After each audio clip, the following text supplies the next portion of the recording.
आज बात करेंगे राकेश ओम प्रकाश मेहरा से। उन्होंने एक किताब लिखी है और बहुत बड़े डायरेक्टर हैं। किताब का नाम है the stranger in the mirror. इस पे बाद में बात करेंगे, लेकिन पहले बता दूं कि दिल्ली से आते हैं, नेशनल लेवल स्विमर रहे हैं। आपको बता दूं कि जब दिल्ली में एशियाड हुआ था तो उन्होंने ट्रायल भी दिया था एशियाड के वक्त स्विमिंग का, इसलिए शायद खेल के प्रति उनकी इतनी जागरूकता है, इसलिए ऐसी फिल्में बनाते हैं। भाग मिल्खा भाग टाइप, अभी तूफान बनाई है। और आपको बता दूं एसआरसीसी से पढ़े हैं, एड फिल्म बनाते थे मुंबई में, उसके बाद अक्स, रंग दे बसंती, दिल्ली 6, भाग मिल्खा भाग और तूफान जैसी फिल्में बनाई है। सर, आपका बहुत बहुत स्वागत है एनडीटीवी से वक्त निकालने के लिए।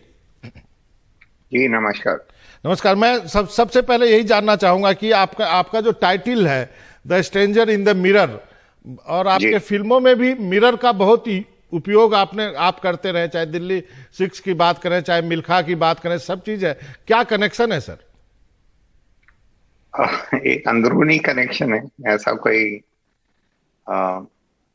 एकदम तो इसको डिफाइन नहीं कर सकते, बट एक रूहानी तौर पे, एक जिसको सबकॉन्शियस लेवल पे बोलते हैं, स्टोरी टेलिंग में मेरे को लगता है कि फिल्में जो हैं वो समाज का एक आईना है। तो कहीं ना कहीं जो किरदार होते हैं, जो मेन किरदार होता है, आपका हीरो होता है या हीरोइन होता है, उसकी जो जर्नी होती है उसमें कई ऐसे मुकाम आते हैं जब उनको जिंदगी के चौराहे पे आके खड़े हो जाते हैं। अब वहां पे डिसीजन लेना है, चॉइस लेनी है, सीधा जाएं, दाएं मुड़े या बाएं मुड़े। तो वो डिसीजन आपका अपना डिसीजन है, आपके अंदर की अंदरूनी आवाज का डिसीजन है। तो जिस व्यक्ति को वो डिसीजन लेना है, वो आपको शायद उसकी छवि आपको आईने में ही दिखती है, वो डिसीजन आपको बाहर से नहीं मिलेगा। जी, सही कहा आपने। आप दिल्ली से हैं, दिल्ली 6 भी बनाई, कुछ अपने स्ट्रगल के बारे में बताइए। और कुछ दिल्ली 6 आपके दिल के काफी नजदीक है, आपने चैप्टर में, किताब में भी पहले दिल्ली 6 का ही जिक्र किया है, कुछ उसके बारे में हमारे दर्शकों को बताएं। हाँ, वैसे तो माँ के सारे बच्चे एक से होते हैं, सबको एक सा प्यार होता है, तो सारे बच्चे हैं, सारी फिल्में ऐसे ही हैं। तो बट फिर भी दिल्ली 6, हाँ आपने सही कहा, दिल के कुछ ज्यादा करीब है। शायद इसलिए कि मैं दिल्ली में पला बड़ा हूँ, शायद इसलिए कि मेरा पुरानी दिल्ली से कोई नाता है, शायद इसलिए कि शायद मेरी लाइफ की सबसे कॉम्प्लेक्स फिल्म वही थी। शायद इसलिए भी कि बहुत कुछ कहना चाह रहा था उस फिल्म के जरिए, और कहने की कोशिश भी की। तो और फिल्म बनाने में बहुत मजा आया, और फिल्म जैसी बनी वो देख के भी काफी संतुष्टि हुई। तो करीब है हाँ दिल्ली। नहीं, आपने दिल्ली 6 का क्लाइमेक्स 2 बार शूट किया, और आपने कहा, आपने लिखा है कि 3 दिन फिल्म ने बहुत अच्छा किया, लेकिन मंडे के बाद से बिजनेस हुआ नहीं, फिल्म लोग देखने आए नहीं। क्या आपको लगता है फिल्म क्या उस वक्त के राजनीतिक हिंदू मुस्लिम के बीच में फंस के रह गई? हाँ नहीं, दिल्ली 6 ने जो सवाल उठाए थे बड़े ही कठिन सवाल थे, बड़े ही कैंडिड और फ्रैंक क्वेश्चंस थे। हमारी सामाजिक व्यवस्था को लेके, सोशियो पॉलिटिकल व्यवस्था को लेके। तो जब फिल्म रिलीज हुई तो उसको बहुत अच्छा रिसेप्शन मिला, बट वीकेंड तो बड़ा अच्छा गया, बट मंडे को आके जो ऑडियंस था वो थिएटर से एकदम गायब हो गया। तो शायद बात समझ में नहीं आई, ना ही मेरे को आई, और शायद जो मैं समझाना चाह रहा था शायद सही तरीके से समझा नहीं पाया। बट फिर अब जब इतने साल बीत गए, पीछे मुड़ के देखता हूं तो यही लगता है कि बड़े ही टेढ़े सवाल थे दिल्ली 6 के, बड़े ही फ्रैंक क्वेश्चंस थे। रिलीजन को लेके थे, तो रिलीजन को लेके तो हर कोई ही सेंसिटिव होता है, हमारे देश में नहीं पूरी दुनिया में। तो उनसे जब कड़वे सवाल पूछे जाएं, जो मैं खुद से भी पूछ रहा था, ऐसा नहीं कि उंगली उठा रहा था, तो उनसे शायद वो अनकंफर्टेबल एक फीलिंग थी। दिलीचे में एक फकीर शीशा दिखाता है और कहता है कि इसमें झांक ले। मंदिर मस्जिद का मुद्दा था, और शीशे में झांक ले, इसमें तेरे को अल्लाह भी मिल जाएगा, भगवान भी मिल जाएगा। तो शायद ये बात लोगों को मंजूर नहीं थी। जी, आपने सही कहा, आगे चर्चा करेंगे। लेकिन हाल में आप चांदनी चौक गए हैं क्या? काफी कुछ बदल गया। आपने किताब में लिखा है कि चांदनी चौक में एक सेब भी उछालो तो नीचे नहीं गिरता, इसलिए मुझे छत का उपयोग करना पड़ा, और अधिकतर वो पूरी फिल्म जो है छत पे है। खैर, आगे जो आपने 2 फिल्में बनाई उसकी बात कर ले, रंग दे बसंती और मिल्खा। ये कालजयी फिल्म है, मतलब कल्ट फिल्म है ये दोनों। तो जब आप रंग दे बसंती बना रहे थे, वो भी उस वक्त की घटनाओं पे आधारित था क्या? उस वक्त लगा था कि उसका भी विरोध होगा, क्योंकि मिक क्रैश के ऊपर था। तो उसकी श्रृंखला तो ऐसे थी फिल्म बनाने की। हाँ, जब हम रंग दे बसंती बना रहे थे तो फाइनेंस ढूंढने में बड़ी मुश्किल हुई, क्योंकि वो कहानी भी, वो घोड़ी भी टेढ़ी थी, और टेढ़ी घोड़ी अक्सर आपको गिराती है। तो सबको लगा कि इसमें कोई फॉर्मूला नहीं है, ये बॉलीवुड वाली फिल्म नहीं है। बट जो लोग जुड़े मेरे साथ, उन्होंने चाहे वो रहमान साहब हो, आमिर खान हो, वहीदा जी हो, ओमपुरी हो, तो उन सब का बहुत साथ मिला। और मेरे जो को राइटर्स थे, कमलेश पांडे जी, रेंजिल डिसिल्वा, वो जुड़े रहे। तो जब आपको हौसला मिलता है तो आपको लगता है हाँ, आप शायद कुछ सही कर रहे हैं। तो रिस्की प्रोजेक्ट तो बहुत था रंग दे बसंती की। और उसके बाद भाग मिल्खा भाग की बात करें, और यहाँ पर आपने लिखा है कि जब आप फिल्म बना रहे थे कोई फाइनेंसर नहीं मिल रहा था, लोग आपको कह रहे थे कि जिसको ओलंपिक में मेडल नहीं मिला उस पर बायोपिक क्यों बना रहे हो? जरा उसको हमारे दर्शकों को बताए, वो जान पाए कहानी।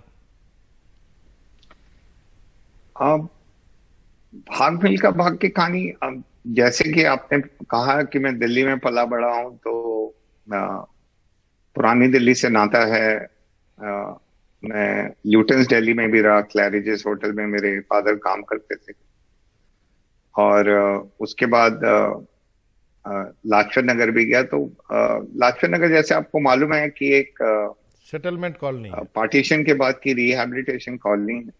तो बहुत ही कहानियां सुनने को मिलती थी पार्टीशन के बारे में, बड़ी दर्दनाक कहानियां सुनने को मिलती थी। कहीं ना कहीं वो मेरे अंदर घर कर गए। तो जब मैंने मिल्खा जी की किताब पढ़ी, उनकी ऑटोबायोग्राफी पढ़ी, तो वो यादें फिर से ताजा हो गई। तो मुझे लगा कि उनकी कहानी भी पार्टीशन से जुड़ी हुई है।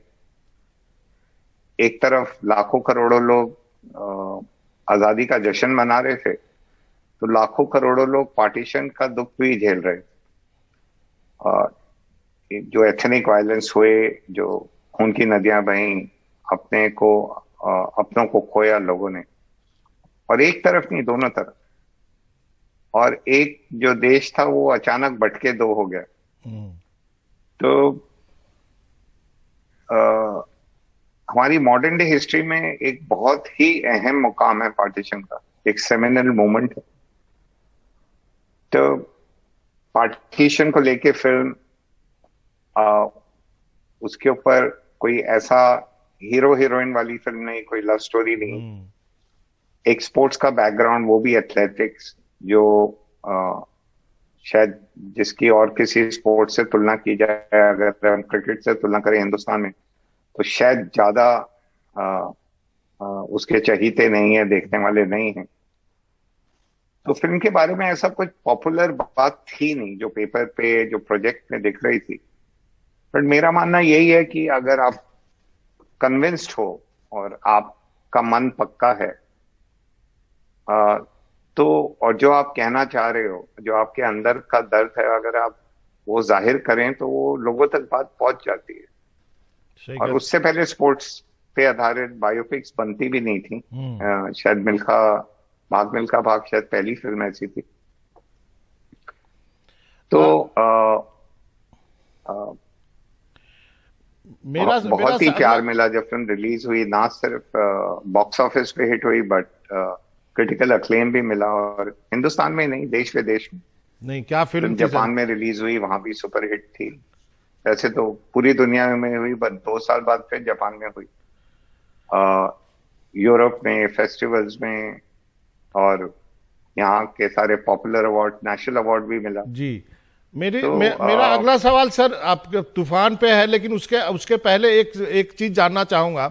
जब आप फरहान अख्तर जैसे एक्टर के साथ फिल्म बनाते हैं, जो डायरेक्टर भी है एक तरह से, तो क्या होता है? और जो फिजिकल एस्पेक्ट है, जो मिल्खा के लिए हो, चाहे तूफान का भी मैं ट्रेलर देख रहा था, कितनी मेहनत लगती है। जब डायरेक्टर आपको कितने महीने वेट करना पड़ता है कि इसका बॉडी शेप में आएगा तब शूट करूंगा, और वैसे एक्टर के साथ जो खुद ही डायरेक्टर हो, कैसे आप सामंजस्य बैठाते हैं, तालमेल बैठाते हैं?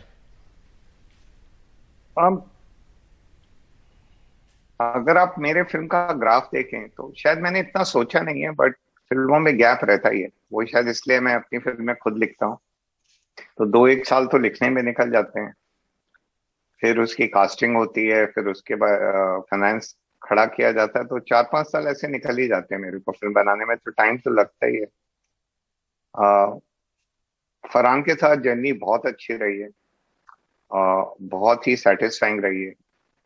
वो सिर्फ रोल को प्ले नहीं करते, वो किरदार खुद बन जाते हैं, और वो जो लाइन है वो मिट जाती है बीच की कि एक एक्टर एक एक्टिंग कर रहा है, तो ऐसा कुछ दिखता नहीं। और वो मेरा शुरू से, मैं उस मामले में बहुत लकी रहा हूँ। चाहे मैं पहली फिल्म में ही अमित जी और रवीना टंडन, मनोज वाजपेयी के साथ काम करने का मौका मिला। रंग दे बसंती में आमिर खान, वहीदा जी, ओमपुरी, अतुल कुलकर्णी, शर्मन जोशी, अनुपम खेर जी, किरण खेर जी, ये सब दिग्गज एक्टर हैं, के रैना, डॉक्टर मोहन अगासे। तो सेट में माहौल ऐसा ही रहता है, सब घुल मिल के काम करते हैं, और फिल्म मेकिंग एक कोलैबोरेटिव मीडियम है। सबकी बातें आती हैं, सब अपना सजेशन देते हैं, चाहे वो एक्टर हो, चाहे वो कैमरामैन हो, चाहे साउंड इंजीनियर हो, या म्यूजिक डायरेक्टर हो। तो वही सब चीजें अंदर जाती हैं, फिर उनका घुल मिल के जो सही लगता है मन को, वही बाहर आता है। जी, आपने से कहा जितने भी एक्टर ने इस किताब में कंट्रीब्यूट किया है, सबने कहा कि आप बहुत ही कूल डायरेक्टर हैं, लोगों को अपने एक्सप्रेस करने का अवसर देते हैं। मेरा अंतिम सवाल यह है सर, ओलंपिक चल रहा है अभी जी, आपकी आवाज थोड़ी क्लियर बिल्कुल नहीं आ रही, बहुत टूट के आ रही है, तो आप कुछ करेंगे अपने माइक पर? मेरा अंतिम सवाल है सर, आपने सबसे पहले मिल्खा बनाई, उसके बाद धोनी, मैरी कॉम पर भी जो है बायोपिक बन चुके हैं, अभी ओलंपिक चल रहा है, मीराबाई चानू को सिल्वर मिला है। आपको क्या लगता है किस पे अगला बायोपिक होना चाहिए स्पोर्ट्स से? नहीं, ये बायोपिक के लिए नहीं बनाया जाता। बायोपिक के कोई भी आप कहानी कहते हैं तो उसको मायने होते हैं। तो उसमें मैंने कभी ऐसे नहीं देखा कि किसी शख्स को लेके उसका बायोपिक बना। भाग मिल्खा भाग भी मेरे लिए बिल्कुल बायोपिक नहीं थी। हाँ, उसका बोलने का एक स्टाइल ऐसा था कि आप किसी की जिंदगी को लेके बना रहे हैं, बट उसमें भी मेरा यही था कि ये जो दोनों देशों के बीच में पार्टीशन हुआ, नफरत की खाई बनी, आज तक वो खाइयां हम अपने बच्चों की लाशों से भर रहे हैं। किसी तरह जो इतने सारे जख्म हैं उन पे प्यार का मलहम लगाया जाए। तो अगर कोई ऐसा स्पोर्ट्समैन या ऐसी शख्सियत, चाहे वो बिजनेस में हो या पॉलिटिक्स में हो या स्पोर्ट्स में हो या आर्ट में हो या संगीत में हो, जिसकी जिंदगी से हमें एक कोई जिंदगी की सीख मिलती है, बड़ी बात कहने को मिलती है, और एक कहते हैं ना, एक लाइफ लेसन्स मिलते हैं, तो जरूर बनाना चाहूंगा। जरूर। चलिए सर, आपका बहुत बहुत शुक्रिया। राकेश ओम प्रकाश जी, आपने वक्त निकाला एनडीटीवी से बातचीत करने के लिए। Thank you sir. Thank you. नमस्कार। नमस्कार।